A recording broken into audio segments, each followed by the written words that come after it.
Hola, buenas tardes, ¿cómo les va? Acá estamos nuevamente en Historia de nuestra historia. ¿Qué tal, Roberto? Hola, Felipe, ¿qué tal? Buenas tardes. Bueno, muchísimas gracias a toda la gente que se ha comunicado con nosotros de diferentes maneras. Y muchas gracias a la gente que ha recibido también el libro, Mito 5, que ya está en la calle. Felicitaciones. Muchísimas gracias. Siempre uno tiene esa sensación tan extraña, ¿no? Cuando sale un libro de alegría y bueno, ver cómo va a reaccionar la gente. Y la verdad que muy contento. Así que bueno, muy contentos con la salida del libro. Y muchas gracias a todos. ¿Se vienen los sorteos de Mito 5? Se vienen los sorteos de Mito 5. A partir de la semana que viene, pues todavía no tenemos acá libros disponibles, pero a partir de la semana que viene, con mucho gusto, vamos a sortear Mito 5. Bueno, algunos comentarios en torno a Thatcher y sus ¿cómo se puede decir? Apologistas locales, ¿no?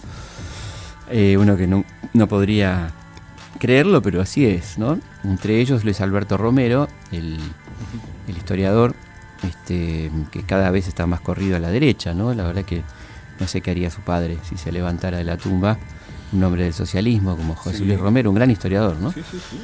Que publicó el 10 de abril en La Nación un artículo realmente increíble, titulado A Margaret Thatcher no le tembló el pulso, donde hace una comparación de muy mal gusto, faltándole respeto a los muertos, a los soldados muertos y a la gente que murió en Malvinas y a todo el dolor que nos dejó Malvinas, comparando Malvinas con un partido de fútbol y diciendo que Margaret Thatcher no fue la culpable del hundimiento de Belgrano, sino los generales que condujeron la guerra, cosa que por supuesto podemos coincidir en la responsabilidad primaria de Galtieri y todos sus canallas socios, pero la que decidió el hundimiento del Belgrano fue Margaret Thatcher, y esto lo sabemos todos, inclusive con cierta oposición dentro del propio la mesa chica, ¿no? De la conducción de la guerra. La verdad que decir esto es tremendo. Había un artículo anterior donde Romero decía que prefería llamar las Falklands a las Malvinas, en vez de Malvinas. O sea que hay gente que, no sé, ¿no? Va perdiendo como la brújula. Y lo interesante es que estos son los que se ponen a ponderar, ¿no? De lo que es serio y lo que no es serio en la historia, lo que habla de historiadores militantes, Y esta es una forma de militancia, ¿no? Defender a la Thatcher, digamos. Fíjate vos lo que pasó, que es sumamente interesante. La Nación, que tiene un público muy particular, sus lectores, y particularmente los comentarios de La Nación, que suelen ser los más reaccionarios de lo que se pueda leer en el país. Creo que La Nueva Provincia y La Nación se llevan los premios de esos comentarios, que son una forma de cobardía en general porque son anónimos y cada uno dice cualquier barbaridad sin ningún costo. En este caso los tuvieron que suspender, sacaron los comentarios porque se ve que le decían algunas cosas impropias o en todo caso propias a Luis Alberto Romero, ¿no? Dice, dada la sensibilidad que ha despertado la nota, hemos suspendido los comentarios, cosas que no hacen cuando aparece una nota de otra gente que no está bajo su protección, ¿no? Claro, y que despierta comentarios sí, tremendos, también, ¿no? Recordemos deseos de muertes y ese tipo de cosas que seguían siendo publicadas ahí mismo, ¿no? Sin que nadie suspenda los comentarios, ¿no? ¿Sabés quién hizo una muy buena nota? Ezequiel Fernández Mur. Excelente. En La Nación. En La Nación. Curiosamente. En La Nación. Y también le suspendieron los comentarios. Sí, excelente nota, ¿no? En un sentido totalmente contrario al el de Luis Alberto Romero, una excelente nota donde hay una vinculación con lo futbolístico, con los hooligans, y un cantito predilecto era cantaremos el día que muera Margaret Thatcher, ¿no? Porque por supuesto el pueblo inglés ha padecido hasta siniestro personaje, ¿no? Aquí no tenemos nada para defender de la Thatcher, es todo lo contrario, es la cara del enemigo, ¿no? Claro. La cara del enemigo no solamente por Malvinas, sino por el modelo neoliberal que hambrió a América Latina y al mundo, que hambrió a su propio pueblo, ¿no? Cerrando las minas y que dejando en la calle a tanta gente, ¿no? Y en el caso del fútbol, un hecho terrible. ¿Cómo? O sea, más de 90 muertos en un estadio de fútbol, y el gobierno de Thatcher le echó la culpa a los hinchas, cuando la culpa la tenía la policía. Los hooligans. Claro. Una mujer siniestra por donde la miremos, ¿no? Un personaje nefasto que... La verdad que alguien se dedique a defenderla es llamativo, ¿no? Por lo menos llamativo. Y suena a resentimiento, ¿no? A cierto resentimiento que no sé si tiene que ver exactamente con la Thatcher, ¿no? Sino se está apuntando a otros lados, lo cual es muy criticable en términos históricos, ¿no? Sobre todo una persona que se precia de ser el historiador más serio de la Argentina con todo lo que eso implica, aunque por supuesto nosotros no le damos esa categoría que él se autoasigna, ¿no? Pero, y si alguien tiene alguna duda, va a La Nación, pone Luis Alberto Romero, 10 de abril, y lee la nota, y después conversamos, ¿no? A ver si eso es serio, digamos, lo que está puesto ahí adentro. Bueno, la verdad que ha despertado comentarios mucho más interesantes, como los de Morrissey, por ejemplo. Sí. Una nota excelente sobre Margaret Thatcher, ¿no? Lo que significó. Y algunas pintadas, ¿no? Acá nos mandaba una carta Eduardo Puybusqué, que es un asiduo oyente del programa, que decía que había visto en un diario una foto tomada en Inglaterra donde una pared decía: Dama de hierro, oxídate en paz, ¿no? Una excelente ironía, muy, muy interesante sobre un personaje que detestamos profundamente y que no derramamos ninguna lágrima por ella, ¿no? Así que... ¿Cómo era que dijo alguien? Privaticemos su funeral y démoselo al que pida la menor cantidad de dinero. Claro, exactamente, ¿no? A ver quién se hace cargo de... ¿Quién se hace cargo del muerto, justamente, como se suele decir aquí criollamente, ¿no? Pero la verdad que no deja de ser sorprendente la gente que sale a defender a un personaje tan nefasto y que tiene tanto que ver con nuestra historia también, ¿no? Claro. Sí. Así que bueno, se harán cargo algún día, ¿no? De lo que han dicho y lo que han hecho. Y si no se hacen cargo, bueno, los haremos cargo nosotros. La radio pública tiene historia.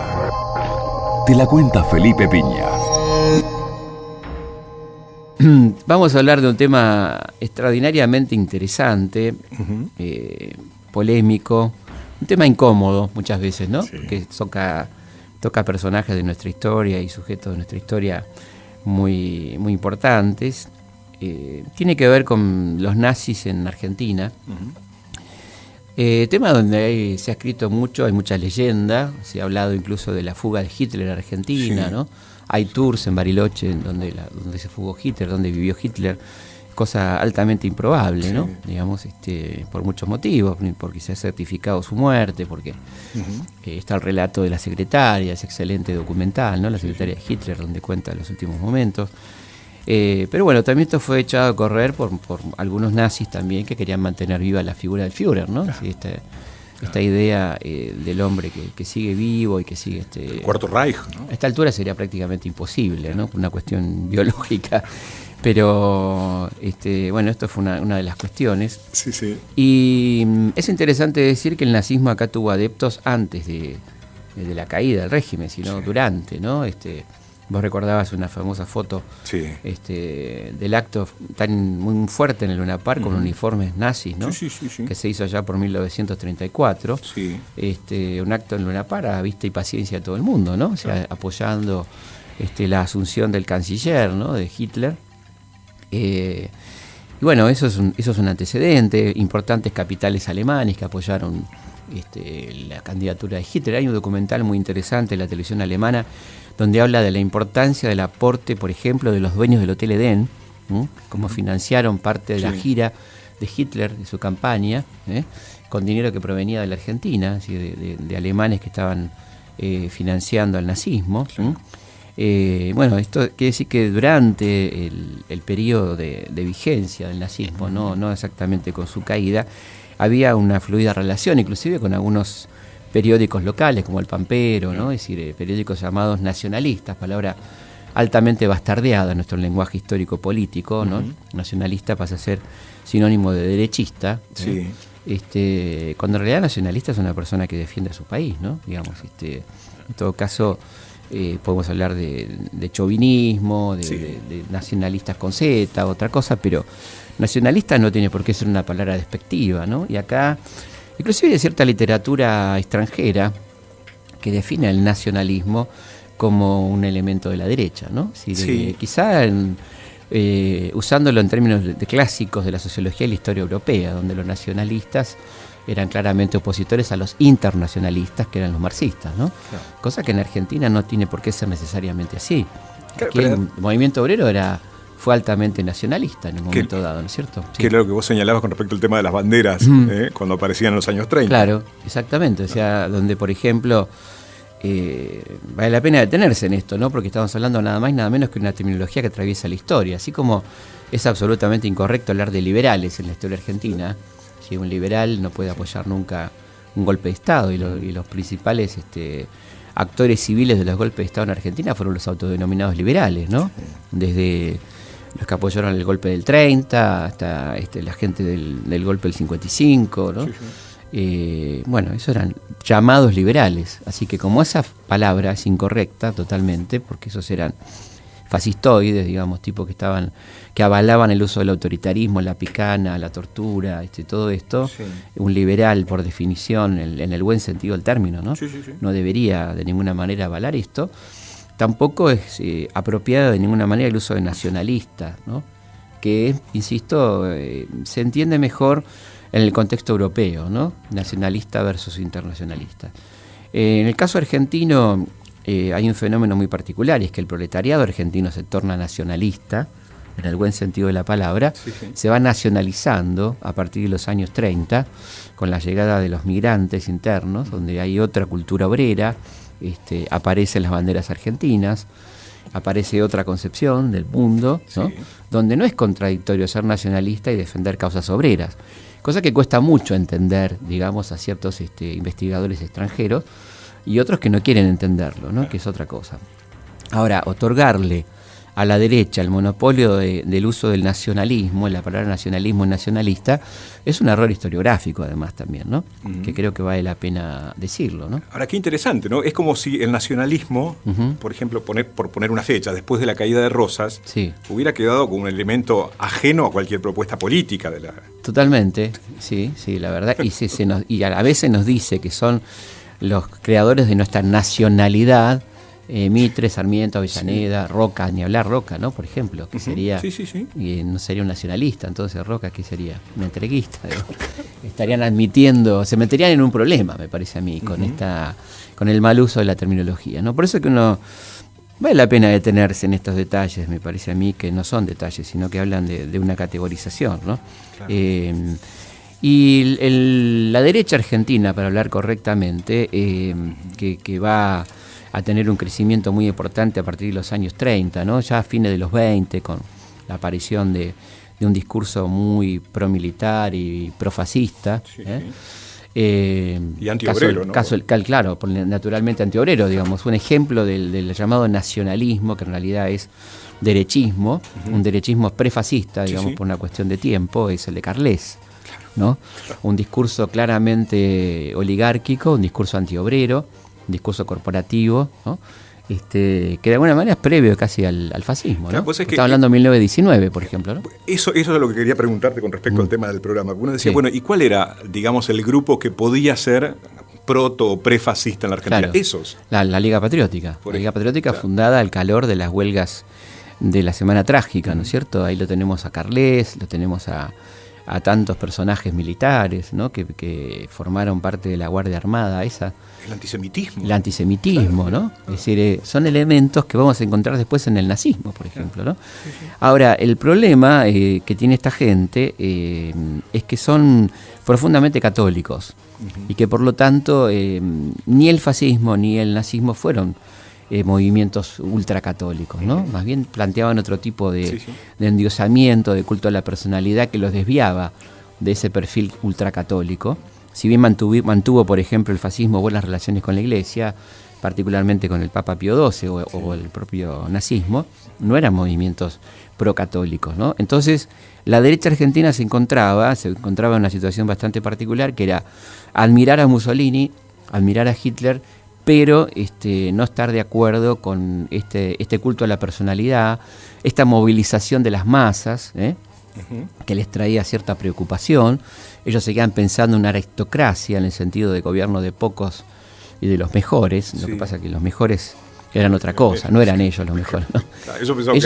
Muchos elementos que vamos a encontrar en el fascismo y en el nazismo, en la derecha argentina: xenofobia, antisemitismo, irracionalismo, digamos, esta cuestión de que el extranjero que hay que traerlo para trabajar, pero no puede pensar o no puede tener ideas propias, el anticomunismo fanático, ¿no? Un antimarxismo, antisocialismo, inclusive desconfiando de la ciencia, el progreso, una cosa muy medieval, ¿no? Esto de que el que nace pobre tiene que morir pobre, ¿no? Una especie de cosa estática que tenía que ver con la derecha argentina que, como dijimos más de una vez, era entonces más reaccionaria que el fascismo y que el nazismo en algún sentido, ¿no? Claro. No para disculpar de ninguna manera a semejantes basofias, ¿no? Horrores de la humanidad, claro, sino para hablar de categorías locales muy graves, muy tremendas, que explican, y cuando siempre lo tenemos que decir, pero es importante, cuando decimos explican, no es justifican, sino explican históricamente el nivel de sangre que corrió en Argentina, ¿no? Porque estos tipos eran gente con poder, claro, eran gente del poder, ¿no? Entonces, estamos hablando de situaciones complicadas, ¿no? Ahora, y el mito de la nación católica también como justificación de todo eso absolutamente, que decías, ¿no? Absolutamente, ahí lo tenés a Lugones, por ejemplo, ¿no? Y a todos estos pensadores que van formando una mentalidad muy particular, muy combativa, ¿no? Entonces, de relaciones, digamos, de cierta simpatía, no del todo abiertas a esto, pero que luego van a ser receptivas a estos personajes una vez producida la derrota, ¿no? De la guerra, o sea, cuando se produzca la derrota, y qué se hace con los personajes que tanta cantidad de oficiales y de primera línea que estaban militando tanto en el fascismo como en el nazismo, ¿no es cierto? En la huella de la historia, abriendo camino al pensamiento. Historias de nuestra historia. Hay una película muy interesante protagonizada por Pepe Arias, que es La guerra la gano yo, donde hay algunas consideraciones de cómo veían los argentinos el conflicto en Inglaterra. Vamos a escuchar algunos fragmentos de esa película altamente recomendable con el genial Pepe Arias, ¿no? La sirena. Papá, anuncia la radio que Hitler invadió Polonia. Pudo haber elegido otro momento. Estamos celebrando el bachillerato de José Luis. ¡Salud, señores! Dice doña Antonia que pidió azúcar en pancito. ¿Qué? Vos hablando sos lerdo, pero caminando te matás el punto. ¿Dónde anduviste? Haciendo el reparto. Por lo que tardaste, cualquiera diría que hiciste el reparto social. Llevaste 3 pedidos y demoraste 1 hora y cuarto. Promedio, 2 cuadras por hora. No corras tanto, te podés recalcar el menisco. Estuve mirando la pizarra del diario. ¿Por qué? ¿Acaso hay fútbol hoy? Algo más importante, don Rosendo. Parece que en Europa va a haber lío. Dicen que Hitler invadirá Polonia. ¿Y a usted qué le importa? ¿Acaso Polonia es suya? ¿Tiene estancias allí? Mire que van a invadirla. Usted preocúpese cuando invadan la cancha de Racing. Es verdad que estallará la guerra. No estallará nada, le aflojarán otra vez a Hitler como siempre. No, Rosendo, algún día tienen que frenarlo, y puede ser ahora. Y bueno, si se arma, que se arme. A nosotros qué nos importa, estamos lejos. Atención, telegrama de último momento. Berna 15. La situación en Europa amenaza ser crisis. Reina intensa actividad en las cancillerías. Para la radio. Fuentes autorizadas son noticias gravísimas. Eso mismo, ¿para qué nos vamos a amargar la comida? Disfrutemos tranquilamente de nuestra paz y bienestar. Eso es egoísmo, Rosendo. Las guerras son terribles. Piensa en la gente que muere en él. Afligiéndome yo, ¿lo puedo parar a Hitler? No. Dejando de comer este plato, ¿voy a evitar que muera alguno? Tampoco. Entonces sigamos comiendo tranquilos sin hacernos mala sangre. ¿Viste? La visión de algunos empresarios que de un lado tenían la foto. Claro, por ejemplo, ¿no? Se ve en la película de cambiar las fotos de acuerdo a quién venía al almacén, porque el tipo era un especulador, ¿no? En aquel momento.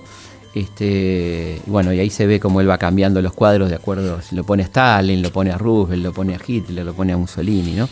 Es una gran sátira altamente interesante, ¿no? Sobre lo que decíamos, las relaciones entre la oligarquía argentina y el nazismo, es interesante lo que dice Daniel Muchnik. Vamos a escuchar lo que tiene para decirnos en torno a la presencia nazi y él habla casi de relaciones carnales con alguna parte de la oligarquía argentina y este nazismo, ¿no? Todas las representaciones de empresas alemanas en la Argentina deben obedecer consignas, mandatos y precisiones empresarias y políticas de la Cancillería del Tercer Reich. Hubo participaciones activas de gente de la oligarquía argentina en los directorios de las empresas alemanas. En fin, hubo un casamiento ahí, hubo relaciones carnales muy activas.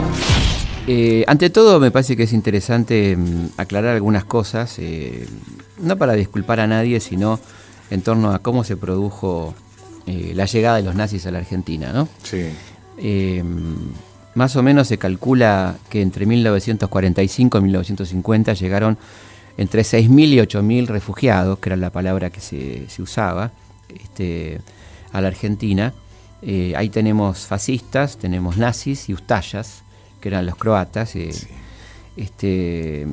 Bueno, y fueron llegando de alguna manera a nuestro país, y este proceso continuó, porque uno si piensa, por ejemplo, que los últimos nazis detectados en Argentina son durante la época de Menem, ¿no? Por ejemplo, Erich Priebke, que vivió sin ser molestado, y que inclusive hubo una parte del pueblo de Bariloche que lo defendió en su momento, o Dinko Šatic, ¿no? Uno hablando de los croatas.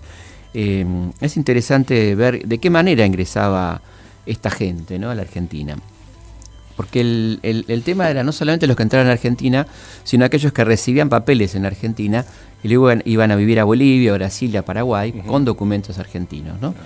Yo creo que es interesante decir que es una página negra de nuestra historia, que se dio durante un periodo determinado, que es el periodo que le corresponde a Perón, claramente,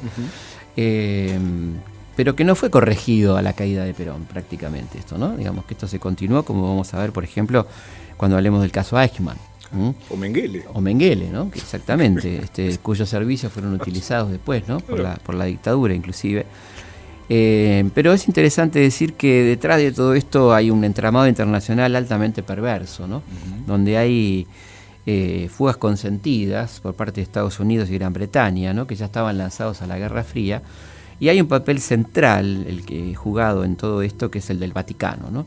Acá hay una alianza entre los vencedores y el Vaticano para rescatar a militantes muy importantes, a figuras muy importantes del nazismo y el fascismo, con la idea ya en plena Guerra Fría, estamos hablando del 50, ya comenzó la Guerra Fría, desatada en 1947 con el bloqueo de Berlín, digamos, entre Estados Unidos y Rusia. Las potencias que habían sido aliadas ya están peleadas a muerte.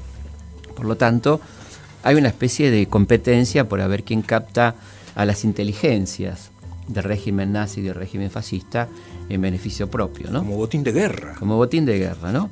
Claro. Es muy interesante acá lo que cuenta Horacio Berbisky, ¿no?, en torno a cómo funcionaba un poquito este mecanismo.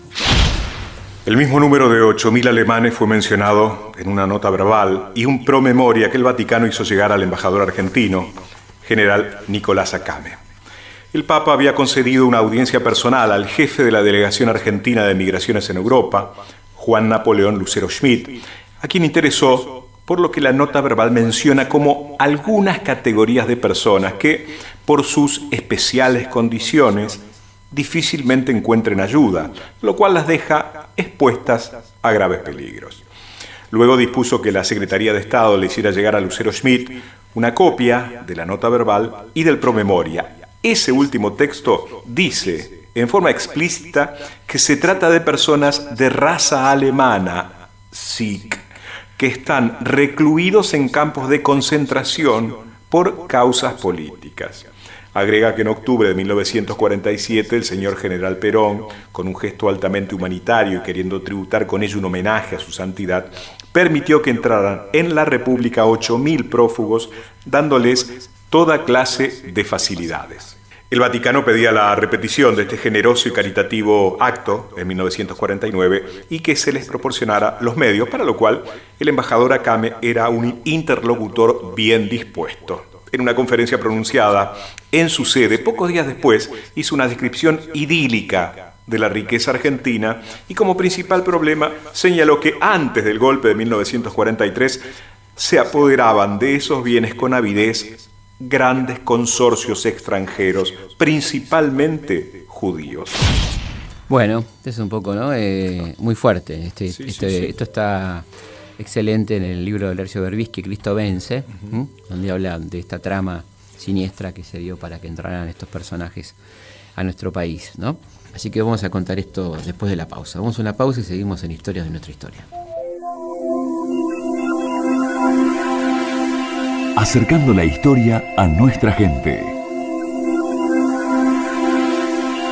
Historias de nuestra historia. Hay una película también altamente recomendable sobre el tema que es Pobre Mariposa.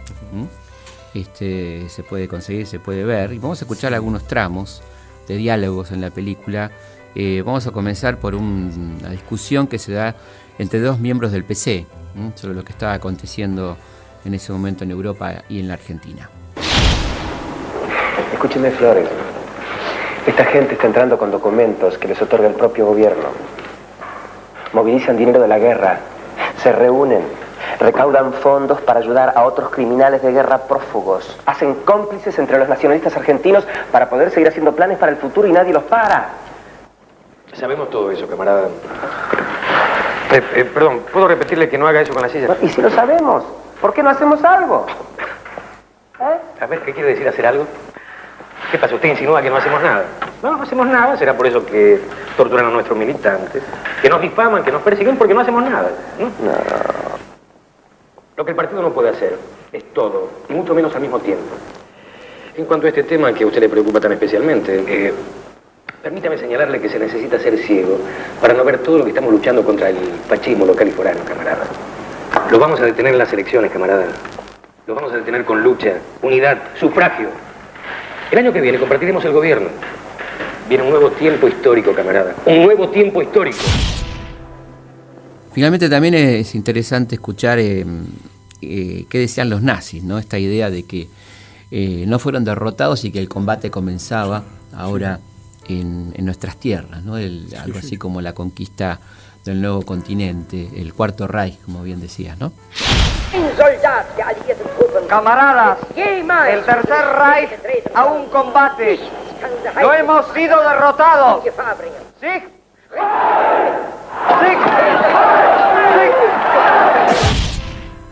Y una cosa que es también muy interesante de esa película es este diálogo, esta reunión de un funcionario del gobierno argentino con delegados de la comunidad judía, ¿no? Que pinta también muy bien la época. Adelante, señores. El presidente de la comisión, el doctor Julio Goldenberg. Mucho gusto. Encantado. Señor Solomon Katz. Salomón Katz. Encantado. Y el ingeniero Sim. Encantado. Siéntense, por favor, señor. Gracias. Señores, ustedes saben muy bien que nuestro gobierno es sensible al drama judío. Y estamos haciendo todo lo posible por ser rápidos y eficientes. Sí, por supuesto. Pero resulta que esta señora tiene 82 años y hace un mes que está retenida en Montevideo sin poder ingresar. ¿Me permite un momentito? Señorita, averigüe por favor cuándo sale el próximo vapor de la carrera. No, Montevideo, Buenos Aires. Sí, gracias. Nosotros los católicos también hemos sufrido persecuciones. Agradezcamos a Dios que no lo olviden. Sin embargo, últimamente hemos sufrido serios impedimentos para ayudar a... Impedimentos no, nuevas reglamentaciones. Tampoco queremos que el país se convierta en un asilo de enfermos mentales. Ni de criminales de guerra, me imagino. Por favor. No creo que ustedes que viven tan de cerca lo que modestamente hacemos puedan creer la propaganda comunista. Nuestro pueblo ha aprendido hace ya siglos a creer solo los hechos. Lo lamento, pero tengo una nueva audiencia. La señora Sara Bauerman estará pasado mañana en Buenos Aires, si Dios quiere, y ustedes efectivizan el pago del pasaje. Asunto resuelto. Hechos y no propaganda. Finalmente también de Pobre Mariposa, esta es una reunión fascista, donde también se repiten estos conceptos de que vamos a terminar ganando, ¿no? Esta idea de que finalmente el triunfo será de ellos, ¿no? Sí. Todo esto es de Pobre Mariposa. Señores, acabo de escuchar atentamente, fervorosamente, lo expresado en esta reunión viril de militares y civiles, por supuesto. Y estoy seguro que nosotros, como creyentes que somos, supimos comprender que la verdadera grandeza secular del fascismo es la que debemos transmitir. Esta es nuestra misión. Justamente ahora, cuando sabemos que toda derrota es parcial y que hay un destino inexorable, la victoria del fascismo en las naciones de nuestro continente. Bueno, estábamos hablando entonces un poco del mecanismo de traslado de estos personajes. Hubo recientemente muchas y muy buenas investigaciones que nos permiten concluir algunas cosas, ¿no? Como que hubo una activa participación de la Cruz Roja, sí, de la Iglesia Católica, de los gobiernos de España, Portugal y de Argentina, que fueron como los pilares de donde se concretaron estos traslados. Y una figura clave es la de Antonio Cayano, ordenado oportunamente en 1946, que fue un hombre clave en Argentina para la entrada de colaboracionistas franceses y nazis a nuestro país, ¿no? Por ejemplo, dice Berbisky, como un ejemplo de esto, que a su regreso de Roma el cardenal trajo a uno de ellos en su lujoso camarote, que la Cancillería Argentina ordenó al cónsul en Roma extender visados de turistas a 3 criminales de guerra franceses, sin exigirles el certificado de buena salud y otros documentos requeridos, dada la especial recomendación de su eminencia, el cardenal Antonio Cayano. Figura clave de la Iglesia Católica, sí, sí, hombre que eterno, aparte que duró muchísimo, ¿no? Y que luego va a hacer mucho daño también, ¿no? Como toda esta jerarquía que hemos padecido. Un hombre que estudió mucho el tema de los nazis en Argentina es Ukigoñi, que señala, a quienes hemos entrevistado, sí, para nuestros programas, señala lo siguiente. En diciembre de 1944, mientras los nazis huían del avance de las tropas aliadas por toda Europa, el Vaticano había nombrado a Udall su representante especial encargado de visitar a los internos alemanes en los campos civiles de Italia, que estaban plagados de fugitivos nazis ocultos entre los verdaderos refugiados. Se permitieron sus visitas a pesar de que los funcionarios estadounidenses tenían fuertes reservas acerca de las lealtades nazis de Udall. Seguidamente Goñi cita al jefe de la red de los conventos, el obispo austríaco y miembro del partido nazi Alois Udall, quien decía: «Doy gracias a Dios de que me abriera los ojos y me concediera la gracia inmerecida de poder visitar y consolar a muchas víctimas en sus cárceles y campos de concentración en el periodo de posguerra». Perdón, recordemos que las víctimas en los campos de concentración no son los judíos ni los perseguidos por los nazis, sino está hablando de los jerarcas nazis y los jerarcas fascistas y croatas, ¿no? Claro, el periodo de posguerra. Claro, exactamente. Y de haber podido arrebatar a no pocos de ellos de las manos de sus torturadores, ayudándoles a escapar a países más felices con documentos falsos. A partir de 1945 me sentí obligado a dedicar todo mi trabajo benéfico, principalmente a antiguos nacionalsocialistas y fascistas, especialmente a los llamados criminales de guerra. Este es un monseñor, el que habla. Es Monseñor Udall. Antes del 45 no salvaba a nadie. No salvó a nadie, por supuesto que no. Aparte era miembro del partido nazi, como hemos visto, ¿no? El afiliado. También estaba Monseñor Karl Bayer, que admitiría que el financiamiento de la red venía de, entre otras fuentes, la más alta autoridad de la Iglesia. Dice, el Papa Pío XII proporcionaba el dinero para ello, a veces con cuentagotas, pero llegaba. Bueno, esto que parece increíble, así fue. Esta gente fue muy bien recibida en nuestro país. Se le consiguió trabajo, ubicación importante en muchos lugares, radicaciones en lugares que tenían que ver con su geografía original, en el sur argentino, ¿no? Villa General Belgrano, donde ya habían estado los alemanes de Graf Spee. Y también es interesante escuchar a nuestro querido amigo Pajarito García Lupo, hablando sobre el tema, sobre de alguna manera cuál era la influencia y el nivel de admiración que existía en el ejército argentino sobre los alemanes y el ejército alemán. Yo creo que en el ejército argentino había una gran admiración por el ejército alemán, no por el nazismo. Es decir, admiraban los desfiles, admiraban la preparación de la guerra. Es decir, Perón viaja, enviado por el Estado Mayor, viaja el año 38 a Italia para ver el desarrollo del ejército italiano, y el año 39, 40, en el 40, está en Francia para asistir a la entrada de los mecanizados alemanes en territorio francés. O sea, había una admiración técnica por este ejército que había aplastado Europa en un plazo muy breve. Bueno, una de las más notables revelaciones del libro de Goni, el libro de Uki Goni, ¿no? Sí. La auténtica Odessa, un libro altamente recomendable, habla de los croatas que habían llegado a la Argentina con visto bueno de los Estados Unidos, ¿no? Incluso el embajador norteamericano en Yugoslavia, John Morse Cabot, mismo del premio, del mismo apellido, ¿no? Del Morse Cabot, premio al periodismo internacional, etcétera, que lo había sido en Argentina, se quejó en Washington porque se ha planteado algún tipo de acuerdo entre el Vaticano y Argentina. Nos hemos confabulado con el Vaticano y Argentina para dar refugio a personas culpables en este último país. El Departamento de Estado le respondió lacónicamente: Argentina, al acoger a algunos grises, que son estos, nazis, tallas, etcétera, acoge a personas que Yugoslavia le gustaría tener, pero lo hace con la aprobación de las autoridades estadounidenses.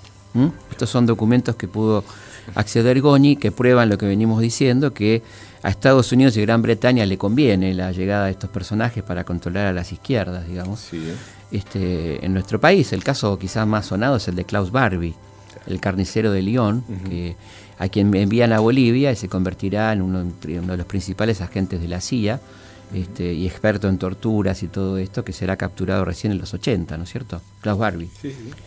Es decir que yo creo que acá vamos viendo cómo la cosa era mucho más compleja que el simplismo de Perón dejó entrar a los nazis, ¿no? Claro. Es decir, acá hay pedidos de la Iglesia puntualmente, hay presiones de parte de la Cruz Roja, de parte de Estados Unidos y Gran Bretaña, ¿no? Que tenían esta ambigüedad absoluta. Sí. Y lo que uno observa es que no existía de parte de las potencias vencedoras ningún tipo de humanitarismo, ¿no? Acá no están preocupados por la gente que murió, sino cómo sacar algún partido de la inteligencia de los vencidos, ¿no? Claro. Esto es tremendamente así, ¿no? Claro. Dolorosamente así, porque uno quisiera que la cosa hubiera sido distinta, pero la Unión Soviética hizo lo mismo, captó muchos personajes de las SS que pasaron a reportar en la Stasi, ¿no? Sí, y en la KGB. Ahora, ¿sabés qué es lo que me llamó la atención? Cuando cayó Perón, ¿se fueron los nazis de la Argentina? Porque durante mucho tiempo lo que uno escuchaba decir, a los nazis los trajo Perón. Pero se ve que cuando cayó Perón, si no es que la Libertadora vino y dijo, bueno, basta de nazis en la Argentina, porque esto es vergonzoso. En absoluto, y tenemos un caso como el caso Eichmann, del que vamos a hablar enseguida, ¿no es cierto? ¿Cómo funcionaba la red de los conventos o la red de los cardenales, no? Los nazis y fascistas tomaban contacto con la Iglesia o con la Cruz Roja, que les suministraban documentos falsos.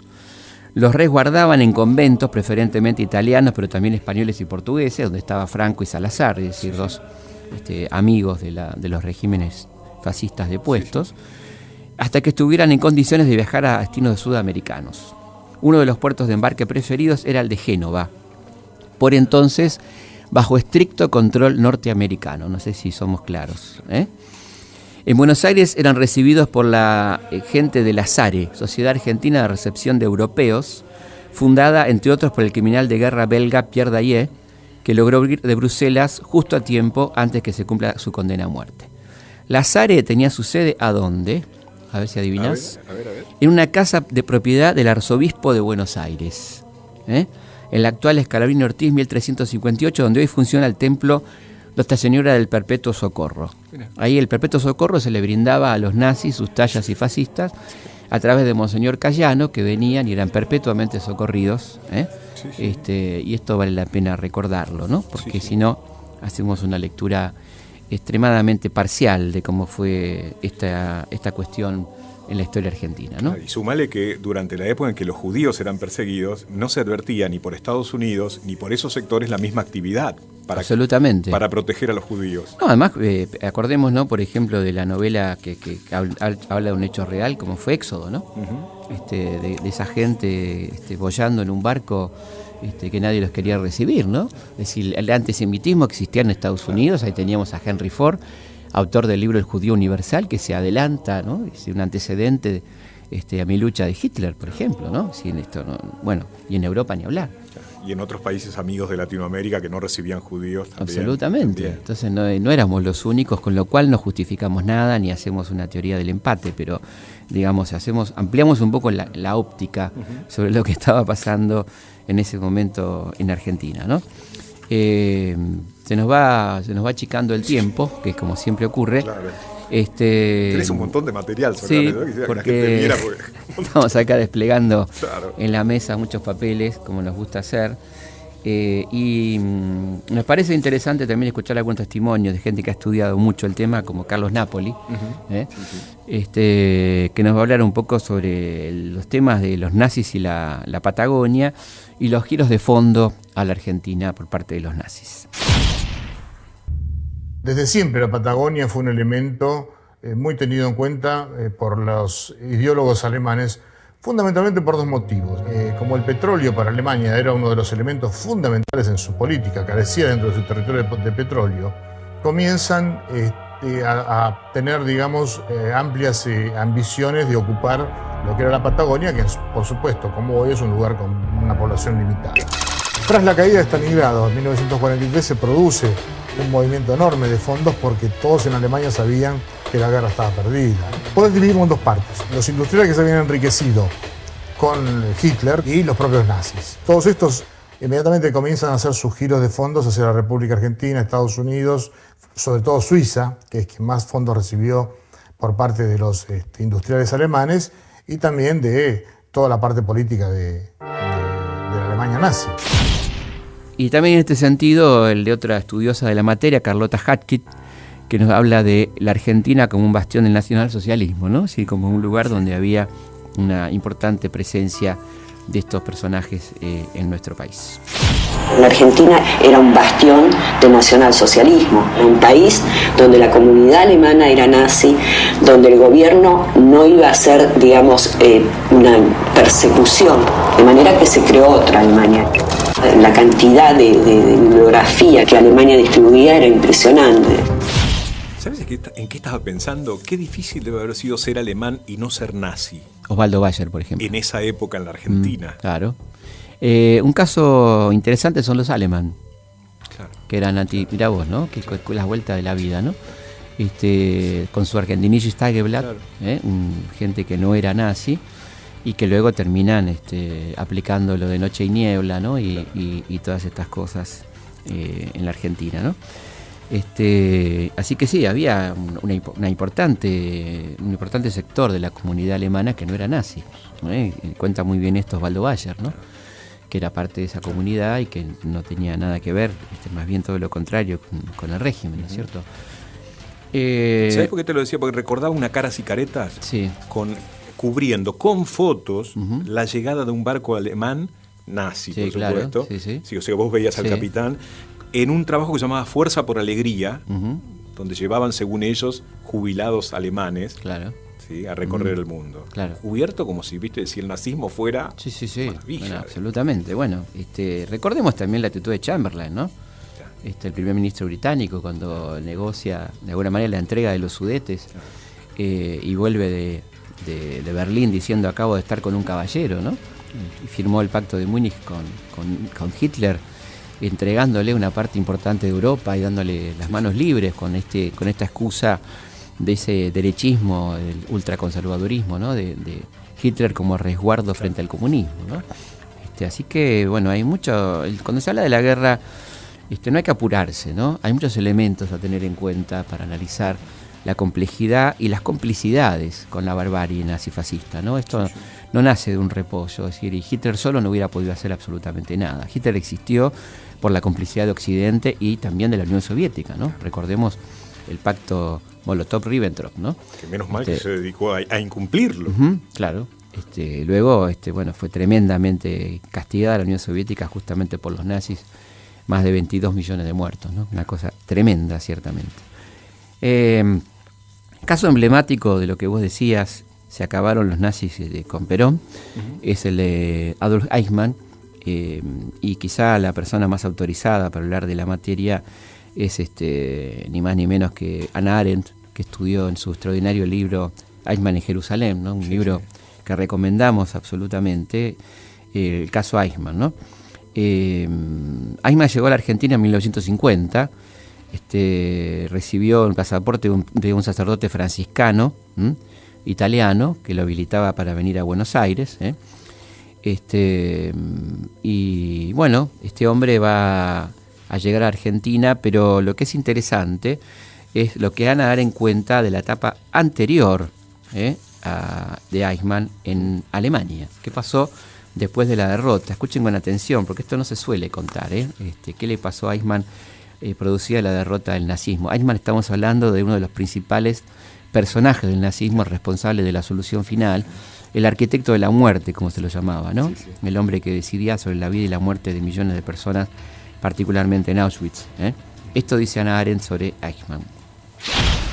Eichmann fue apresado por los soldados norteamericanos y confinado en un campo de concentración destinado a los miembros de las SS, donde, pese a los numerosos interrogatorios a que fue sometido y a que algunos de sus compañeros de campo le conocían, no se descubrió su identidad. Eichmann fue muy cauteloso, se abstuvo de escribir a sus familiares y dejó que le creyeran muerto. Su esposa intentó obtener un certificado de defunción de Eichmann, pero no lo consiguió, cuando resultó que el único testigo presencial de la muerte era el cuñado de la esposa del difunto. La esposa de Eichmann quedó sin un céntimo, pero la familia de él, en Linz, se encargó de mantenerla, así como a sus 3 hijos. En noviembre de 1945 se iniciaron en Nuremberg los juicios de los principales criminales de guerra y el nombre de Eichmann comenzó a sonar con inquietante regularidad. En enero de 1946, Wislitzny compareció ante el tribunal de Nuremberg como testigo de cargo e hizo su acusadora declaración, ante lo cual Eichmann decidió que más le valdría desaparecer. Con la ayuda de otros internados escapó del campo de concentración y fue a Lüneburger Heide, lugar en un bosque, unas 50 millas al sur de Hamburgo, donde el hermano de uno de sus compañeros de internamiento le proporcionó trabajo como leñador. Allí permaneció durante 4 años, oculto bajo el nombre de Otto Henninger, y es de suponer que se aburrió mortalmente. A principios de 1950 logró establecer contacto con la Odessa, organización clandestina de ex miembros de las SS. Pasó, a través de Austria, a Italia, donde un franciscano plenamente conocedor de su identidad le dio pasaporte de refugiado en el que constaba el nombre de Richard Clement y le embarcó con rumbo a Buenos Aires. Llegó allá a mediados de julio y obtuvo sin dificultades los precisos documentos de identidad y el correspondiente permiso de trabajo a nombre de Ricardo Clement, católico, soltero, apátrida y de 36 años de edad, 7 menos de los que en realidad contaba. Bueno, cuando lo entrevistamos a Jorge Antonio, le preguntamos, le pregunté, bueno, cómo era el tema de haber empleado a Eichmann. Recordemos Jorge Antonio, presidente de la Mercedes-Benz, y esto nos decía Jorge Antonio.